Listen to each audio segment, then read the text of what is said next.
नमस्कार, उत्तराखंड एक्सप्रेस में आप सभी का स्वागत है। मैं हूं नीलू और आप करते हैं खबरों की शुरुआत। तो उत्तराखंड में कोरोना के कुल मामले 3500 के पार हो गए हैं, जिसमें से 674 कोरोना केस अभी भी एक्टिव है। सबसे ज्यादा देहरादून, नैनीताल, उधम सिंह नगर में केस देखने को मिले हैं। वहीं मुख्यमंत्री त्रिवेंद्र सिंह रावत ने कोरोना को लेकर लोगों को चेताया है कि थोड़ी सी लापरवाही भारी पड़ सकती है। वहीं रविवार को कोरोना के 120 नए मामले सामने आए हैं।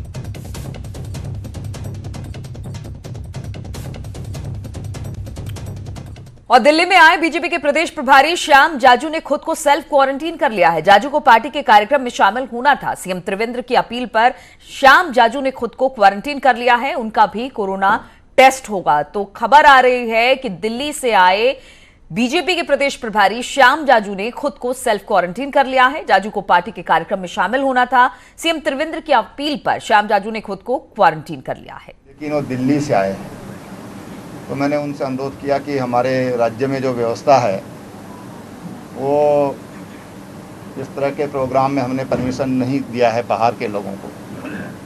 यद्यपि हमारे प्रभारी हैं, लेकिन दिल्ली से यहाँ आए थे, तो मैंने उनसे अनुरोध किया कि आप सेल्फ क्वारंटीन कर लीजिए, आपका एक टेस्ट ले लेते हैं, उसके बाद देखते हैं फिर क्या होगा। और महाराष्ट्र में राजभवन के 16 कर्मचारी कोरोना पॉजिटिव पाए गए। राजभवन के 16 कर्मचारियों में से 2 कर्मचारी लगभग 8 दिन पहले कोरोना पॉजिटिव पाए गए। वहीं पहले खबर आ रही थी कि महाराष्ट्र के राज्यपाल भगत सिंह कोश्यारी ने खुद को आइसोलेट कर लिया है, लेकिन बाद में उन्होंने साफ किया कि वो आइसोलेट नहीं हुए हैं। आपको बता दें कि महाराष्ट्र के राज्यपाल भगत सिंह कोश्यारी अल्मोड़ा के रहने वाले हैं और उत्तराखंड के मुख्यमंत्री भी रह चुके हैं। 31 अगस्त 2019 को भगत सिंह कोश्यारी को महाराष्ट्र का राज्यपाल बनाया गया था। और इसी पर बातचीत करने के लिए दीपांकर भट्ट हमारे साथ जुड़ गए। दीपांकर, इस वक्त क्या खबर आ रही है भगत सिंह कोश्यारी को लेकर? इस पूरे मामले पर क्या अपडेट?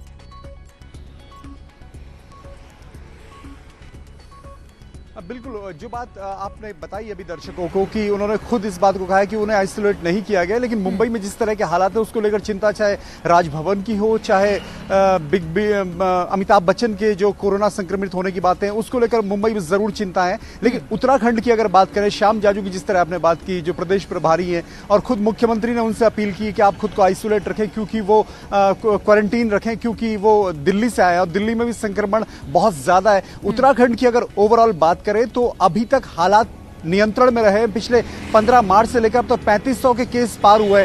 पिछला लगभग 15 से 20 दिन ऐसे बीते जब एक्टिव केसेस 500 के आसपास रहे, लेकिन फिर अब एक्टिव केसेस 600 के पार गए। तो मुख्यमंत्री ने कल इसी दौरान बातचीत जब बीजेपी कार्यालय में पहुंचे तो उन्होंने कहा था कि बरसात में क्योंकि मॉइस्चर रहता है इसलिए संक्रमण बढ़ सकता है, ऐसे में सभी को एहतियात बरतने की जरूरत है और थोड़ी सी लापरवाही भी राज्य को बड़ी मुश्किल में डाल सकती है। तो अब अगर देखें तो एक रविवार के दिन 120 केस आए और सबसे ज्यादा केसेस जो हैं वो देहरादून, नैनीताल और उधम सिंह नगर और हरिद्वार में भी केसेस ठीक ठाक हैं। इसके बावजूद अगर पहाड़ी डिस्ट्रिक्ट की बात है तो वहां कोरोना फिलहाल नियंत्रण में, लेकिन अगर लोगों ने लापरवाही बरती तो हालात बिगड़ते देर नहीं लगेगी। और रिकवरी रेट जिस तरह भारत में सबसे बेहतर लद्दाख का है, उसके बाद उत्तराखंड का नंबर है, दूसरा स्टेट है उत्तराखंड देश भर में। तो अगर थोड़ी सी लापरवाही रही तो ये हालात बिगड़ सकते हैं नीलू। इसलिए सभी लोगों से यही अपील है लगभग 3-3.5 महीने बाद भी कि आप सतर्कता बरतें, मास्क का प्रयोग करें, अपने आप में एहतियात बरतें, जहां भी जाए सभी सोशल डिस्टेंसिंग के नियमों का पालन करें। नीलू, बिल्कुल दीपांकर, लेकिन चूंकि आंकड़े बढ़ गए हैं, अब 3500 के आसपास आंकड़े हो गए हैं। रिकवरी रेट की जहां तक बात की जाए वो थोड़ा बेहतर जरूर है, लेकिन आंकड़े ना बढ़े इसके लिए जैसे बाकी राज्यों में हमने देखा कि अगर उत्तर प्रदेश से, उत्तराखंड से सटा हुआ उत्तर प्रदेश है, 2 दिन का मिनी लॉकडाउन एक तरह से कह लीजिए यहां पर किया गया है। तो क्या जिस तरह से आंकड़े बढ़ रहे हैं उसको लेकर कुछ प्रिकॉशन उत्तराखंड गवर्नमेंट भी उठाने की सोच रही है? क्या बाजार, दुकानें किस तरह से खुलेंगी, लोग भीड़ भाड़ वाली जगह पर ना जाए, क्या इसको लेकर भी किसी तरह से एहतियात बरतने की कोशिश हो रही है उत्तराखंड सरकार की तरफ से? बिल्कुल नीलू, शनिवार को मुख्यमंत्री ने बैठक ली थी सभी डिस्ट्रिक्ट्स के डीएम के साथ। उसी दिन काशीपुर में लगभग 12 से ज्यादा केसेस आए थे जब बारात से कुछ लोग लौटे थे और कोरोना पॉजिटिव निकले थे। तो फिर काशीपुर को लॉकडाउन किया गया। जब तक कि काशीपुर में हालात सामान्य नहीं होते, नंबर्स बढ़ के आए तो काशीपुर को लॉकडाउन किया। इसी तरह बात आ रही है देहरादून की कि देहरादून में क्या मार्केट्स को अब ऑड इवन पर खोला जाए, सोमवार को कुछ दुकानें, मंगलवार को कोई दुकानें। तो इस तरह के फॉर्मूले अभी लगातार आ रहे हैं, लेकिन सबसे बड़ी बात यही है कि पब्लिक जब तक अवेयर नहीं होगी, आप जब तक गंभीर नहीं होंगे तो इसका खामियाजा आपको ही भुगतना होगा। सरकार की तरफ से अपील हो सकती है, कुछ कदम उठाए जा सकते हैं, लेकिन बेसिक वर्क जो है एक हर एक आम इंसान को करना होगा। नीलू, बिल्कुल दीपांकर, बेसिक वर्क हमें आपको बाकी लोगों को करना होगा, तभी जाकर कोरोना जैसे संक्रमण से हम बच सकते हैं। और ये बहुत जरूरी है कि सरकार के साथ साथ आम लोगों को भी अपनी जिम्मेदारी समझनी होगी। बहुत बहुत शुक्रिया आपका दीपांकर हमारे साथ जुड़ने के लिए। और बाजपुर से खबर लेते हैं। यहां पर इलाज के दौरान महिला की मौत के बाद उसकी कोरोना पॉजिटिव आने के स्थानीय प्रशासन अब हाई अलर्ट पर दिखाई दे रहा है, जिसके चलते प्रशासन ने महिला का इलाज करने वाले निजी अस्पताल को सैनिटाइज करने के बाद 3 दिन के लिए बंद करा दिया है। हम आपको बता दें कि बाजपुर के वार्ड नंबर 2 निवासी महिला काफी लंबे समय से बीमार चल रही थी, जिनका बाजपुर के 3 अस्पतालों में इलाज चल रहा था, जिसके चलते महिला का सामुदायिक स्वास्थ्य केंद्र में सैंपल लेकर कोरोना की जांच के लिए भेजा गया। लेकिन तबीयत सही ना होने पर महिला को इलाज के लिए मुरादाबाद ले जाया गया, जहां पर उसकी मौत हो गई है, जिसके बाद महिला की रिपोर्ट कोरोना पॉजिटिव आई है। देखिए, अभी हमने जो कांटेक्ट ट्रेसिंग की है उससे ये पता चला है कि 2-3 अस्पताल यहाँ बाजपुर में हैं जहाँ पर उन्होंने अपना इलाज कराया था। तो उनको अभी हम लोग उनके संपर्क में हैं और उस पर्टिकुलर उन अस्पतालों को भी सैनिटाइज किया जाएगा। 72 घंटे तक के लिए वहाँ पर उनको सैनिटाइज करके छोड़ दिया जाएगा। और कोरोना महामारी के बाद जैसे जैसे जनजीवन पटरी पर आ रहा है, लेकिन अब इसका बड़ा असर चारधाम यात्रा पर भी देखने को मिला है, क्योंकि इस यात्रा से हजारों परिवारों की रोजी रोटी चलती थी, जिसमें यात्रा के दौरान होटल, ढाबे, घोड़े, खच्चर चलाने वाले लोग यात्रा से ही अपनी रोजी रोटी चलाते थे। लेकिन कोरोना के चलते अभी तक केवल 5000 ही यात्री चारधाम में पहुंचे हैं। इससे स्थानीय रोजगार की कमर भी टूट गई है। यात्रियों के घटते हुए इस ग्राफ को देखते हुए सरकार ने पहले जिला स्तर पर यात्रा संचालित की, अब राज्य के लोगों के लिए भी खोल दी है। साथ ही अब सरकार दोबारा से यात्रा अपने परवान चढ़े इसकी तैयारी में जुट गई है। आपको बता दें कि पिछले साल जून तक 24 लाख से ज्यादा यात्री चारधाम के दर्शन के लिए पहुंचे थे। माननीय मुख्यमंत्री जी से आग्रह किया है कि थोड़ा सा रेस्टोरेंट का समय भी बढ़ाया जाए, ताकि 10 बजे दिन से लेकर के रात के 12 बजे तक रेस्टोरेंट्स खुलेंगे तो मैं समझता हूं यात्री आएंगे। आपने देखा होगा कि राजस्थान के अंदर सारा उनका टूरिज्म खुल गया है। हम भी कामना करते हैं कि थोड़ा संकट है, क्योंकि आप जानते हैं कि बड़ी सुदूर विलेजेस हैं, लोग आ नहीं पाते हैं, तो इसलिए क्वारंटीन का ध्यान रख रहे हैं हमारे मुख्यमंत्री जी।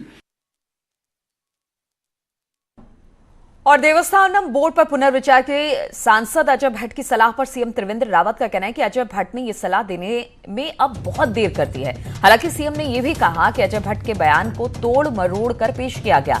वहीं भाजपा के प्रदेश अध्यक्ष बंशीधर भगत भी इसी लाइन पर बोले।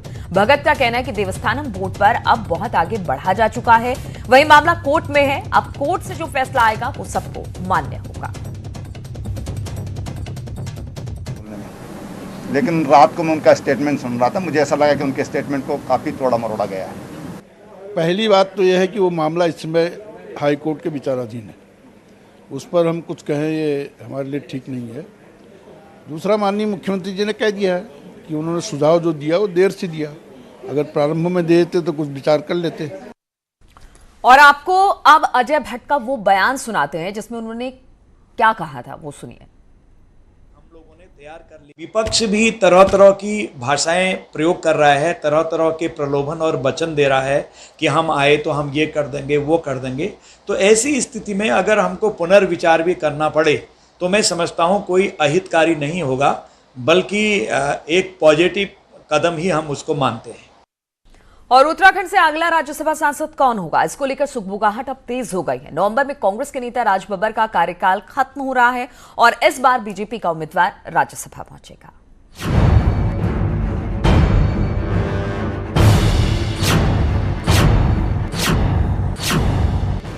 राज्यसभा सांसद को लेकर उत्तराखंड में अभी से ही सुगबुगाहट तेज हो गई है। अंदर खाने बीजेपी में जिन नामों की चर्चा हो रही है और कयास लगाए जा रहे हैं, उनमें बीजेपी के प्रदेश प्रभारी श्याम जाजू, हरियाणा में उत्तराखंड से संगठन का काम देख रहे सुरेश भट्ट और पूर्व सीएम विजय बहुगुणा का नाम शामिल है। बीजेपी के मुख्य प्रवक्ता मुन्ना सिंह चौहान का कहना है कि जो भी होगा वो हर लिहाज से उत्तराखंड से जुड़ा होगा, क्योंकि कांग्रेस के राज बब्बर को जनता ने देखा ही नहीं। लेकिन हाँ, ये दुर्भाग्य है कि कांग्रेस ने जिनको उत्तराखंड की प्रतिनिधित्व करने के लिए राज्यसभा में भेजा था, उन्होंने शायद उत्तराखंड में कभी कदम रखने की भी जरूरत नहीं समझी। वहीं कांग्रेस का कहना है कि पार्टी कोई भी हो, राज्यसभा उम्मीदवार अपने राज्य का होना चाहिए। पार्टी के कार्यकर्ताओं की राय अधिकांश ये होती है कि जो राज्यसभा के प्रत्याशी हों वो लोकल होने चाहिए। प्रतिभाएं हमारे राज्य में भी हैं, उनको भी आप भेज सकते हैं। राज्यसभा सांसद के चुनाव को लेकर नाम पर अंदर खाने चर्चा तो हो रही है। वहीं सीएम का कहना है कि चुनाव का काम चुनाव आयोग का है, लेकिन सरकार तैयार है। ये आयोग का विषय है और आयोग जब भी उसके लिए निर्देशित करेगा, राज्य सरकार चुनाव कराने के लिए तैयार है। उत्तराखंड बनने से अब तक 13 राज्यसभा सांसद संसद पहुंच चुके हैं, जिनमें से 3 सांसद राज्य बनने से पहले ही चुने गए, लेकिन कार्यकाल उत्तराखंड रहते हुए पूरा हुआ। वहीं 13 सांसदों में से 5 सांसद दूसरे राज्यों से हैं, जबकि 8 सांसद उत्तराखंड से रहे। जो 5 सांसद दूसरे राज्यों से रहे, उनमें संघप्रिय गौतम, सुषमा स्वराज, सतीश शर्मा, सत्यव्रत चतुर्वेदी और राजबब्बर शामिल हैं।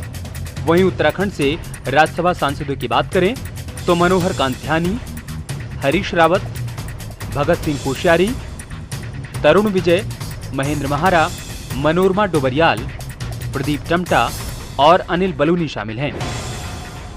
देहरादून से न्यूज़ 18 संवाददाता दीपांकर भट्टी की रिपोर्ट। और कोटद्वार में खो नदी में मानक को ताक पर रखकर चैनलाइजेशन का काम किया जा रहा है और उसका खामियाजा 2 बच्चों को अपनी जान देकर भुगतना पड़ा। नदी में हुए गड्ढों के कारण बनी झील में डूबने से 2 बच्चों की मौत हो गई। दोनों बच्चे काशी रामपुर तल्ला इलाके की झुग्गी बस्ती के रहने वाले हैं। बच्चों की मौत के बाद परिवार में मातम पस रहा है। स्थानीय लोगों का आरोप है कि अनियंत्रित तरीके से हुए खनन से नदी में गड्ढे के कारण ही बच्चों की मौत हुई है। मृतक के परिवार और स्थानीय लोगों ने बच्चों की मौत की मजिस्ट्रियल जांच कराए जाने की मांग की है। वहीं पुलिस ने शवों का पंचनामा कर पोस्टमार्टम के लिए भेज दिया है। क्या आपको मैं स्पष्ट रूप से ये कहना चाहता हूं कि खो नदी के भीतर जो खनन हुआ है वो अनियंत्रित हुआ है। इसकी शिकायत लगातार की जाती रही है, उसके बावजूद भी किसी के द्वारा, प्रशासन के द्वारा कोई कार्रवाई नहीं की गई। हम स्पष्ट रूप से ये मांग करते हैं कि इन 2 बच्चों की मौत की मजिस्ट्रेटी जांच होनी चाहिए। श्री रामपुर तल्ला के 2 बच्चे अरसदर पुल से, एक 6 साल का, एक 7 साल का, ये खो नदी में नहाने गए थे, जहाँ पानी ज़्यादा आ रखा था आजकल बारिश की वजह से, तो ये डूबने से इनकी दोनों बच्चों की मौत हो गई। इनको हॉस्पिटल लाया गया, तो यहाँ पर डॉक्टरों द्वारा इनको मृत घोषित कर दिया गया है। और पिथौरागढ़ से खबर है, यहां पर उद्घाटन के बाद पहली बारिश में ही चीन सीमा को जोड़ने वाली लिपुलेख सड़क की पोल खुल गई। बारिश के चलते जगह जगह पर भूस्खलन ने सुरक्षा बलों के लिए खासी दिक्कत पैदा कर दी है। इन दिनों चीन सीमा पर सेना और आईटीबीपी के जवान खासी तादाद में जा रहे हैं, लेकिन उन्हें भी अपनी जिंदगी दांव पर लगानी पड़ रही है। नीचे गहरी खाई और ऊपर से आते मलबे ने सेना के वाहनों की आवाजाही प्रभावित की है। यही नहीं, बारिश में ये सड़क जगह जगह दलदल में तब्दील हो गई है, जिसकी वजह से सेना के जवानों को खासी दिक्कत हो रही है।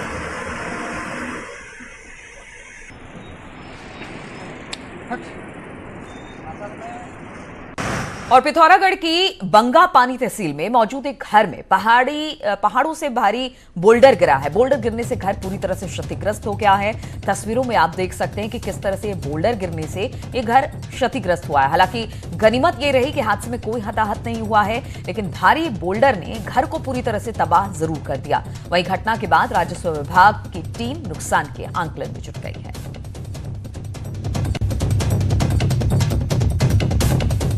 और रुकेंगे यहां पर छोटे से ब्रेक के लिए।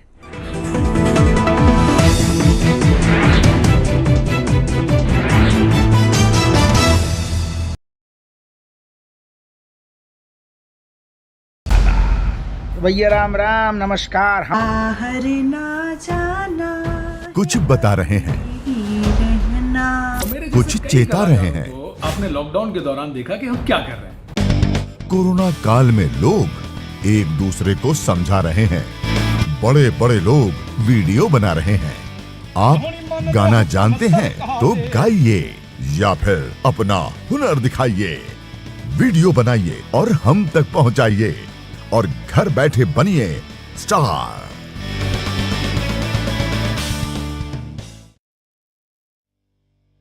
न्यूज 18 इंडिया आपका पसंदीदा नेशनल न्यूज चैनल उपलब्ध है टाटा स्काई के चैनल नंबर 519 और एयरटेल के चैनल नंबर 318 पर। कोरोना की हर खबर देखते रहिए न्यूज 18 इंडिया पर। अब तो घर में बैठना आसान नहीं है, पर सच ये भी है कि जान है तो ही जहान है। आप खामोशी से करते रहिए कोरोना पर वार। महाबहस में होगी सवालों की बौछार एविडेंस बेस्ड के आदेश पर, जिनको कोई मतलब नहीं। आप धोते रहिए अपने हाथ, एक भी सामने नहीं आया इसके खिलाफ जाकर खड़े हो रहे। मैं लड़ता रहूंगा सिस्टम के साथ। पुलिस जो काम कर रही है वो किसके आदेश पर? वो हमला कर रहे डॉक्टर पर। हम कमजोर नहीं पड़ेंगे, हम साथ साथ लड़ेंगे। महाबहस सोमवार से शुक्रवार रात 7:56 पर। हर गांव देखेगा, हर शहर देखेगा खबरों का शतक। कोरोना से प्रदेश की लड़ाई की ताजा जानकारी रोज सुबह शाम। कोरोना 100 सिर्फ न्यूज 18 उत्तर प्रदेश उत्तराखंड पर।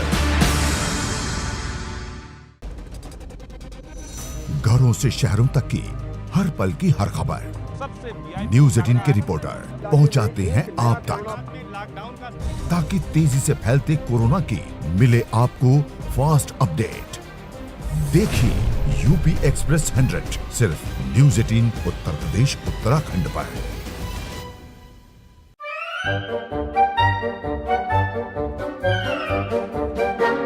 अखबार हुआ ठप, आउटडोर हुआ बेकार, टीवी ही दे रहा है विज्ञापन को तेज रफ्तार। करोड़ों दर्शकों तक न्यूज 18 पहुंचाएगा आपका ऐड। न्यूज 18 की टीम। ब्रेक के बाद एक बार फिर से आप सभी का स्वागत है। अल्मोड़ा की बात करें, यहां पर एसएसबी का लापता जवान जम्मू के उधमपुर स्थित अपने घर पर पहुंच गया है। जवान अल्मोड़ा पहुंचने के बाद लापता हो गया था, जिसके बाद शुक्रवार को एसएसबी ने अल्मोड़ा कोतवाली में गुमशुदगी की रिपोर्ट दर्ज कराई थी। आपको बता दें कि जम्मू से डीडी हाट के लिए एसएसबी की एक टुकड़ी निकली थी, जिसका जवान लापता हुआ था। बातचीत करने के लिए किशन जोशी हमारे साथ अल्मोड़ा से जुड़ गए हैं। किशन, कहां से पता चला कि अब तक कहां था ये जवान? नीलू, देखिए 6 तारीख को ये जम्मू से डीडी हाट के लिए एसएसबी की एक टुकड़ी निकली हुई थी, जिसमें 44 सदस्य थे। अल्मोड़ा शुक्रवार को पहुंची। दिन का खाना जो है अल्मोड़ा एसएसबी मुख्यालय पर ही इनको करना था। सुबह 10 बजे जब एसएसबी मुख्यालय पे पहुंचे तो तब सारे जवान थे, लेकिन जब शाम को 7 बजे दोबारा डीडी हाट के लिए निकलने लगे तो एक जवान कम था, जिसको इधर उधर काफी ढूंढा गया लेकिन नहीं मिला। उसके बाद जो है एसएसबी ने जो है पुलिस को गुमशुदगी दर्ज कराई। कल रात को जो है पुलिस ने बताया कि उसके भाई से बात हो गई है, वो अपने घर उधमपुर पहुंच गया है। उधमपुर पहुंचने के बाद पुलिस और एसएसबी ने चैन की सांस ली। कम से कम जवान उनका सुरक्षित है, घर गया है, लेकिन अब क्यों गया, किन हालातों में गया, इसकी जांच की जाएगी। नीलू, चलिए, बहुत बहुत शुक्रिया आपका किशन जानकारी देने के लिए।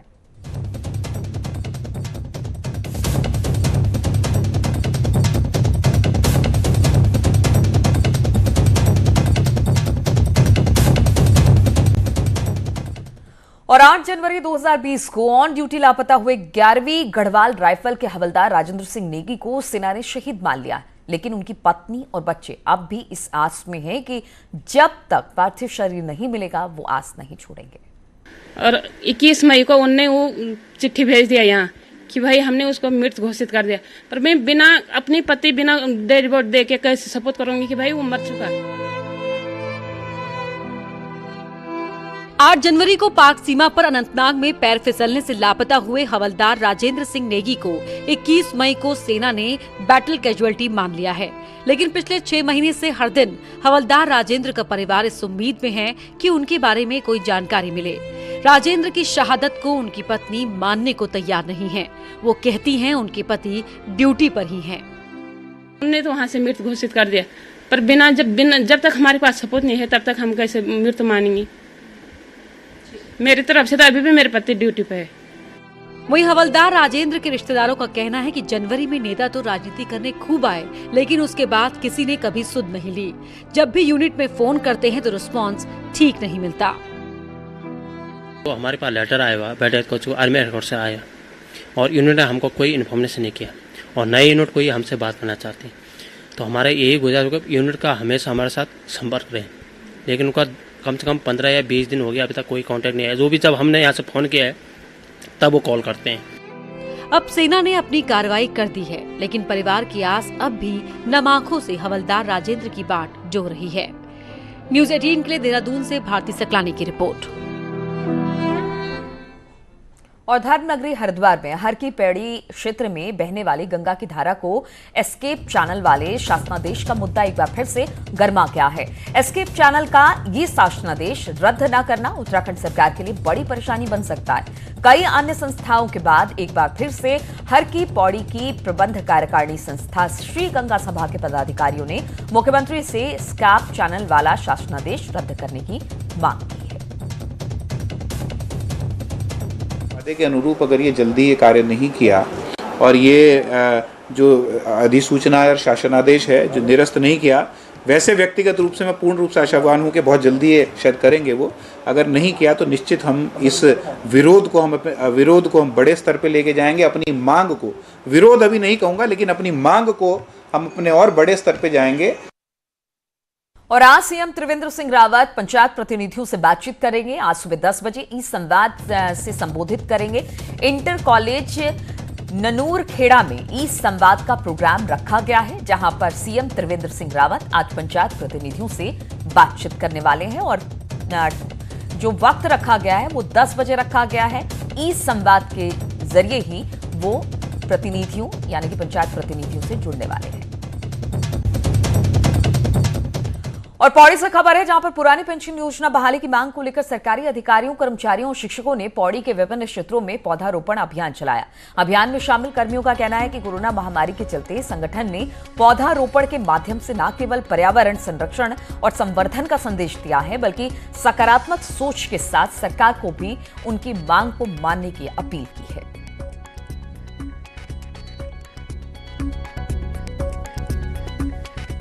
और राजाजी टाइगर रिजर्व में जल्द ही कुछ नए बदलाव देखने को मिलेंगे। पार्क प्रशासन इस रिजर्व के दक्षिणी शोर में वाइल्ड डॉग्स और एशियाई गैंडों को लाने पर रणनीति तैयार कर रही है। पार्क के नए निदेशक डीके सिंह ने पार्क के सभी रेंजों का दौरा कर यहां चल रहे कार्यों का निरीक्षण किया। उन्होंने इस दौरान कहा कि इस इलाके में वाइल्ड डॉग्स और गैंडों के प्रवास के लिए बेहतरीन स्थल मौजूद है। जल्द ही इस दिशा में पहल भी की जाएगी। और वहीं राजाजी के भीतर मोतीचूर रेंज में भी जल्द टाइगर ट्रांसलोकेशन का कार्य भी पूरा हो जाएगा। और हरिद्वार से खबर आ रही है, जहां पर शिक्षा मंत्री ने कई स्कूलों में वृक्षारोपण किया है और साथ ही शिक्षा विभाग में तैनात कर्मचारियों से ज्यादा पेड़ लगाने को भी कहा। अरविंद पांडे ने कहा कि शिक्षा विभाग का अनगिनत पेड़ लगाने का लक्ष्य है। और इस दौरान अरविंद पांडे ने कहा कि जिन स्कूलों में अध्यापकों की कमी है वहां विषयवार अध्यापकों की तैनाती की जाएगी, ताकि शिक्षा की गुणवत्ता सुधारी जा सके। तो इन तमाम खबरों के साथ इस बुलेटिन में फिलहाल इतना ही। रुकेंगे छोटे से ब्रेक के लिए, लेकिन ब्रेक के बाद भी लगातार यहाँ खबरों का सिलसिला जारी।